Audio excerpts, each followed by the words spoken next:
Hey guys, welcome back to my channel. If this is your first time here, you're welcome to Sew with Mediva. And if you're a returning subscriber or a returning viewer, thank you for sticking to my channel. So in today's video, I'll be showing you guys how I made this wrap peplum top with cold shoulder sleeves, and I achieved this style using 2.5 yards of Ankara fabric. This video is very detailed, very easy to follow, and very beginners friendly. So if it's something you are interested in, make sure to keep watching and make sure you watch till the end. And don't forget to give this video a thumbs up if you find it useful. Leave a comment, subscribe to my channel, share this video with your loved ones, and also put on your notification bell so that when I post new videos you'll be notified. So let's jump right into the tutorial.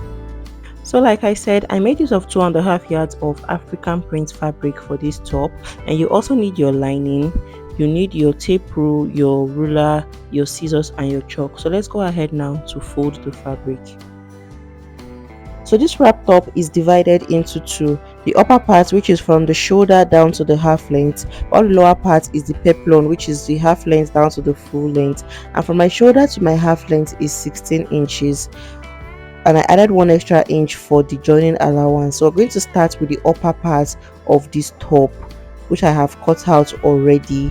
So to get the amount of fabric to fold, divide your round bust measurement by 4. Mine is 11 inches.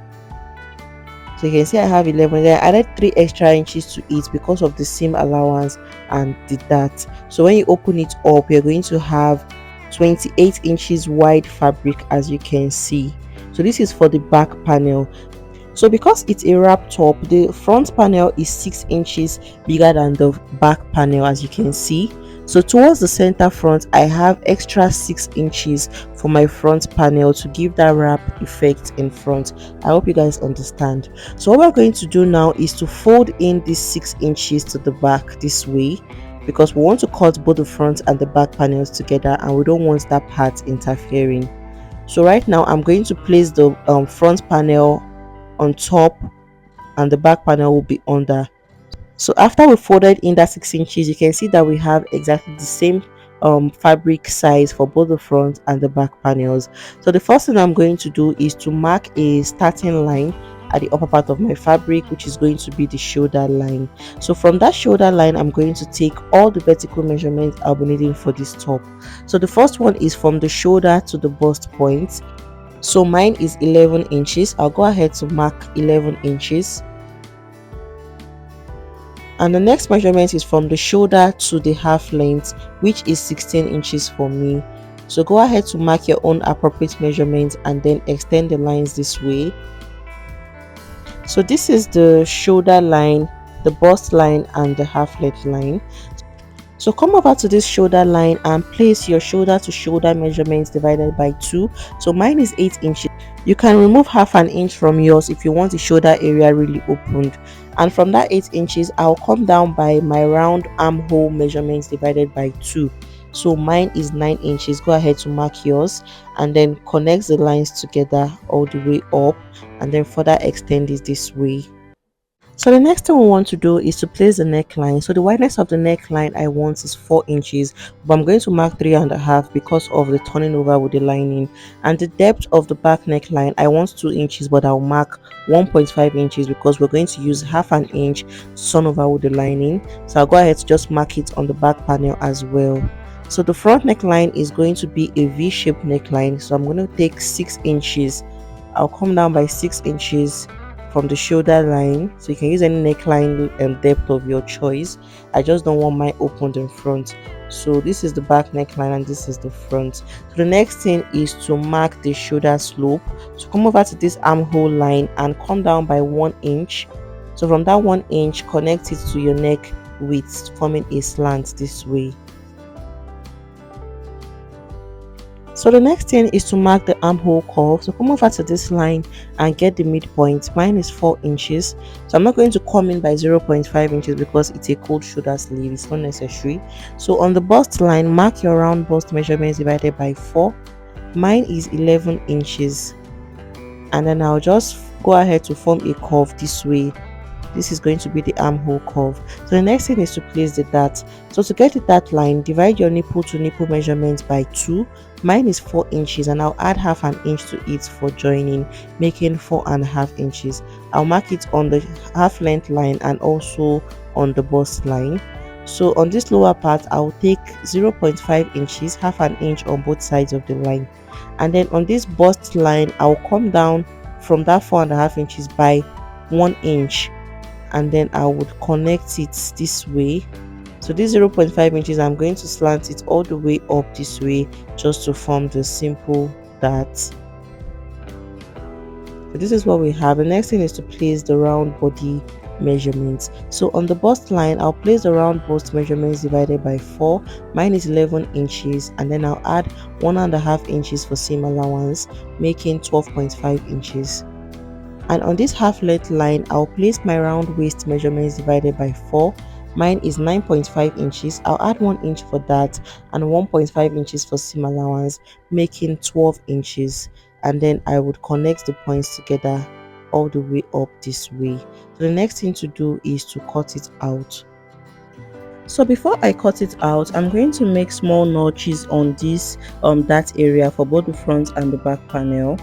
So let's go ahead to cut it out. I'm going to start with the sides, and then I will separate the front from the back panel.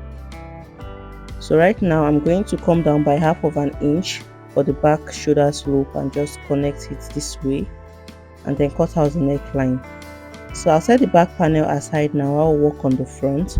So for the front, I'll come over to the lower part of the center front and come up by 2.5 inches. And then from that 2.5 inches, I'm going to connect it all the way to meet the neck depth this way. I'll use my curved ruler to just do that. So this is what we have. So let's go ahead to cut out the remaining part of the front panel.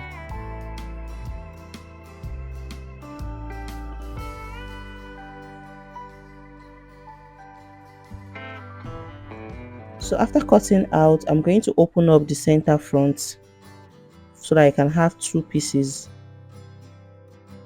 So this is what we have after cutting out. So it's going to overlap in front this way, and this is the back panel. So I'm going to use these pieces of fabrics now to cut out lining. I'm going to cut out lining for each of these pieces for turning over. So I'm going to do that now, and then I'll show you guys the next thing to do. So I have used the fabric to cut out the lining, and this is what it looks like. So this is for the back, and these are the front panels. I have 2 pieces of it also. So I'm going to remove the fabric. I'm going to separate them from each other now so that I can show you guys how to turn it over. So we're going to start with the back panel. I'm going to open it up this way, and then I'll place my lining on it, making sure the 2 fabrics are facing each other on the right side. So place your lining on your fabric, right sides facing each other this way. And then take it to your sewing machine and stitch down the neck using half of an inch all the way down. I'll also close up the armhole area using half of an inch, and then I'll close up the sides. So when I'm done with that, I'll move over to the front panels, and then I'll open it up this way. I'll place my lining on it also, right sides facing each other. So I'll close up this armhole area and also close up the side. But before I close up this neckline area, I'm going to insert the belt first. So let me show you guys how to do that before we proceed. So before turning over with the lining, I'm going to create my belt first. So I have this fabric I have cut out already. I have 2 pieces of it, and the length of my fabric is 40 inches. You can make yours longer, you can do 50 inches depending on what you want, and the wideness is 5 inches. So I want to achieve a 2 inches wide belt. So I'm going to fold this fabric now into 2. I'll place the right sides facing each other this way to create my belt, and then I'll go ahead to stitch it closed using half of an inch all the way down. I'll stitch it all the way down. I'll make sure I close one edge of the fabric and then turn it over to the right side. So when I'm done turning over, I'm going to iron it and then place it on this edge of my fabric this way. I'll place it on it this way. By then you'll be left with about 2 inches wide fabric for your belt. I'll place it this way on it, and then I'll place my lining on it. I'll place my lining on it this way, and then I'll go ahead to stitch it all the way down from the upper part, stitch it all the way down to close the neckline and stitch it down. So with that, you'll be left with about half an inch at the base of your top. Remember we took 2.5 inches and our belt is 2 inches wide, so you'll be left with half of an inch for the joining to the lower part. So I'll repeat the same thing for the other side. I'll fold the fabric into two, make sure one edge is closed, and then the opened edge I'm going to put it on my fabric this way, and then I'll stitch it down. I'll leave the shoulder area open, I'll close up the armhole and the sides. When I'm done doing all of that, I'm going to show you guys what it looks like. So after stitching down the lining to the fabric, this is what it looks like. So I've stitched down the neck, the armhole and the sides, and I've also stitched the lining to the front panel. As you can see what it looks like. So before we turn it over to the right side, we're going to notch the neckline and the armhole area. So just make small cuts on the seam, making sure it doesn't get to the thread. This is going to help your lining sit very well at the back when you turn it over. So I'll do the same thing for the front panels. I'll notch this neckline area, and then I'll also notch the armhole area. So after doing all of the notching, you're going to flip the fabric now to the right side. So let's go ahead to do that now. Let's go ahead to flip the fabric to the right side. So flip it to the right side and make sure you bring out all the edges.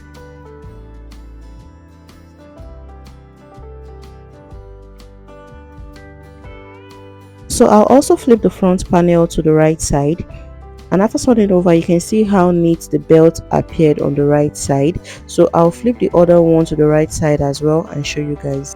So after I turned over to the right side, this is what it looks like. So I'll go ahead now to iron it so that it becomes very neat. So after doing that, I'm going to take in the dart. So remember the point where we notched for our dart. I'm going to fold it in this way. I'm going to fold it in this way and then get my tape rule. So from the highest point of the shoulder, I'm going to come down to 1 inch above my bust point for the back panel, which is 10 inches. So I'm going to stitch from that notched point all the way into that 10 inches this way, just the way we take in our normal dart. I'm just explaining this for beginners. When I'm done, I'll take in the dart on the other side as well. I'll stitch it in to that 10 inches from the shoulder this way. So for the front panels, I'll also take in the dart. So this is the reason why we notched those points, so that we can know where to take in. I'll fold it in this way on the wrong side. I'll mark the point where my dart is going to stop, which is 1 inch below the bust point.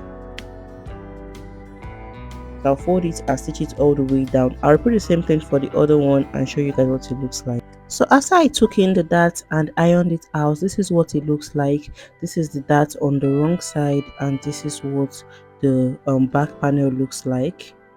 I've also done the same thing for the front panels. I took in the dart and I ironed it out, so you can see how neat it looks after ironing.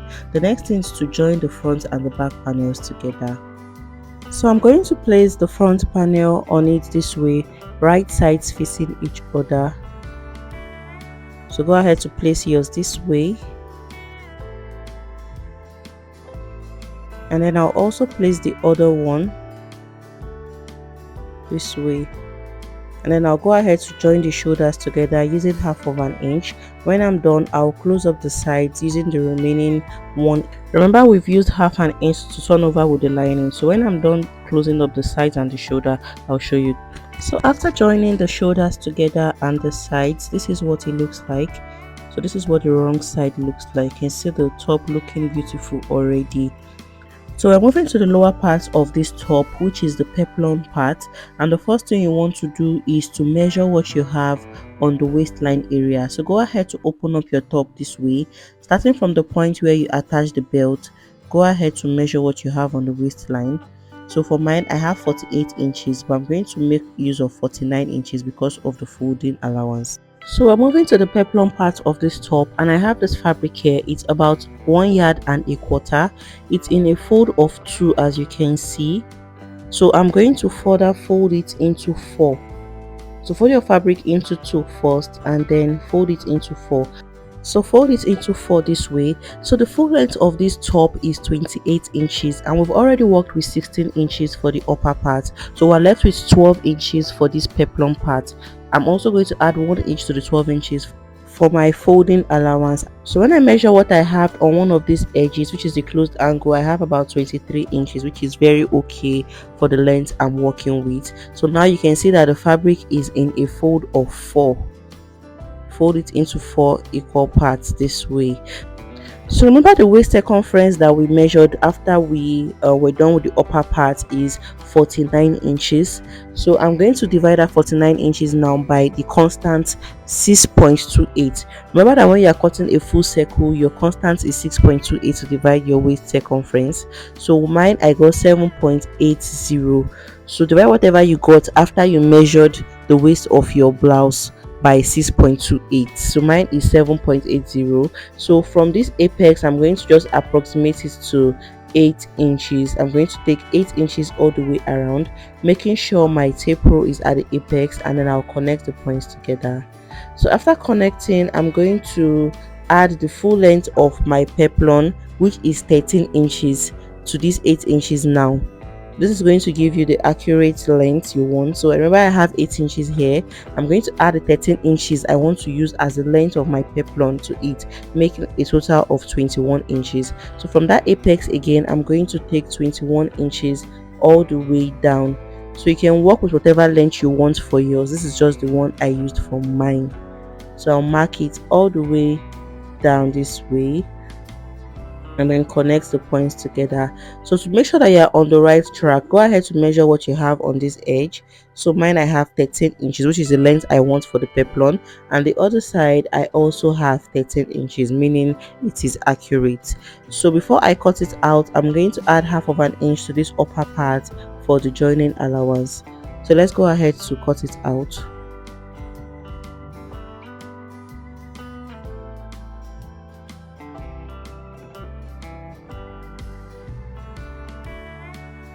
So after cutting out, this is what we have. So I'm going to open up one side. Remember, it is completely closed on all the sides.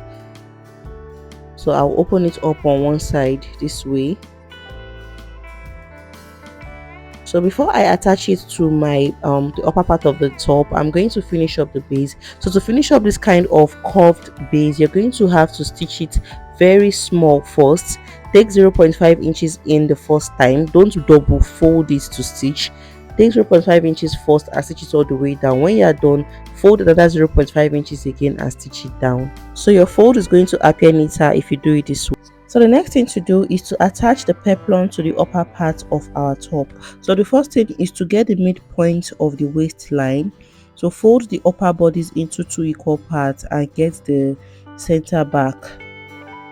So I'll just mark it out there. And also for the peplum part, go ahead to fold it into 2 equal parts this way and also get the center point.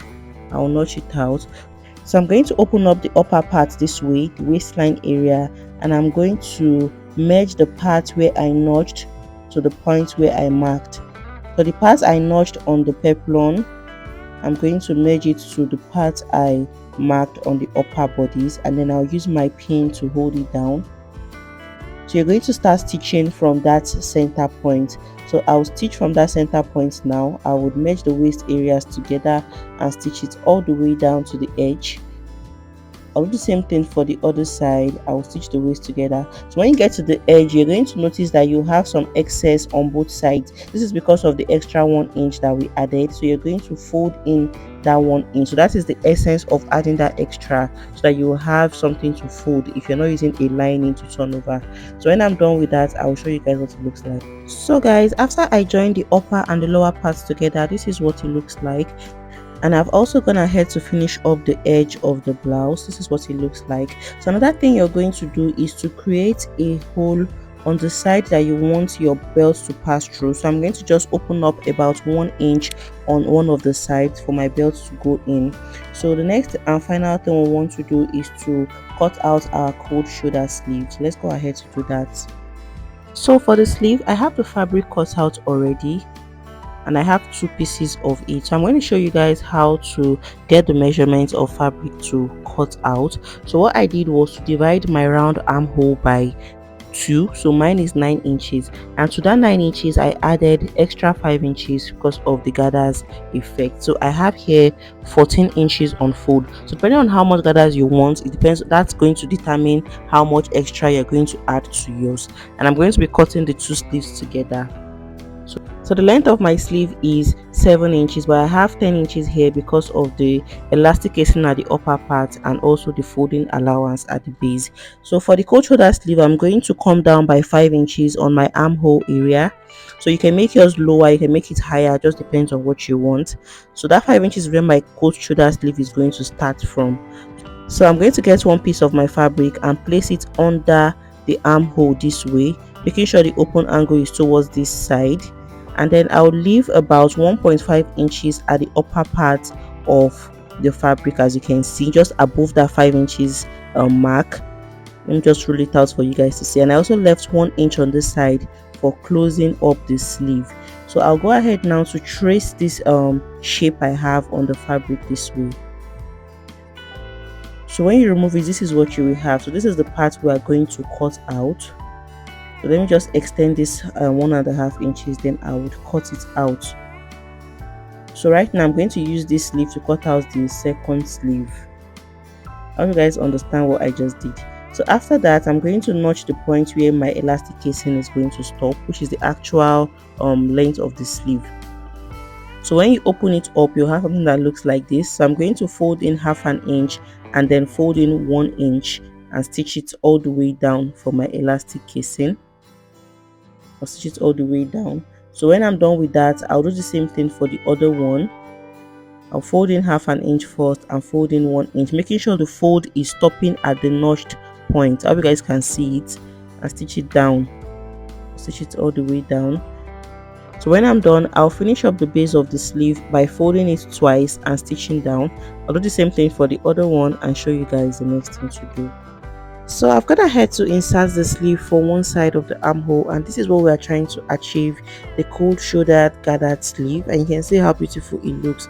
So I'm going to show you guys how to insert for the other sleeve. So I've gone ahead to cut out my elastic band that we're using for the upper part, and the length is 6 inches, so you can just use between 5, 6 or 7 inches for your elastic length.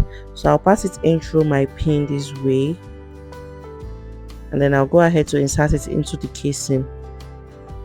So after I passed in the elastic through the casing, this is what we have. So I'm going to stitch it down here and also stitch the other edge on that side. So when I'm done with that, I'm going to turn the sleeve right sides facing each other and close it up using my 1 inch seam allowance. So after inserting the elastic band and closing up the side, this is what it looks like. So this is the wrong side.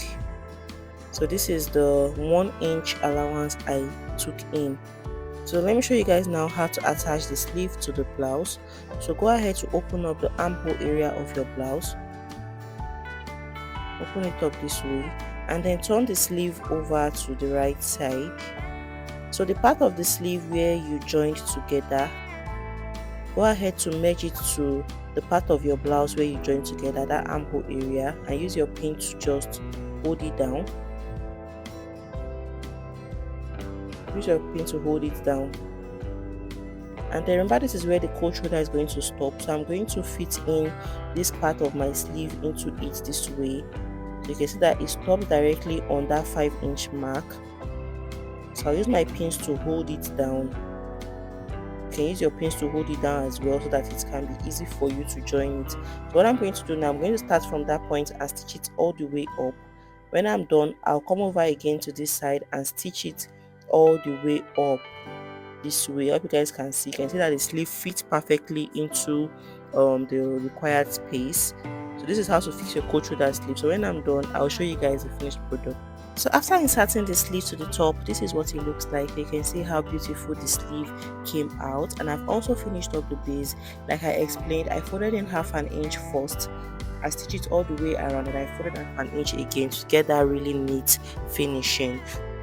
So I've also created the space where my belt is going to pass through. So this is where I'll be ending this video for today, guys. I hope you found it useful and I hope you learned something new. Don't forget to give this video a thumbs up, leave a comment, subscribe to my channel, share with your loved ones, and I'll see you guys in my next video. Bye.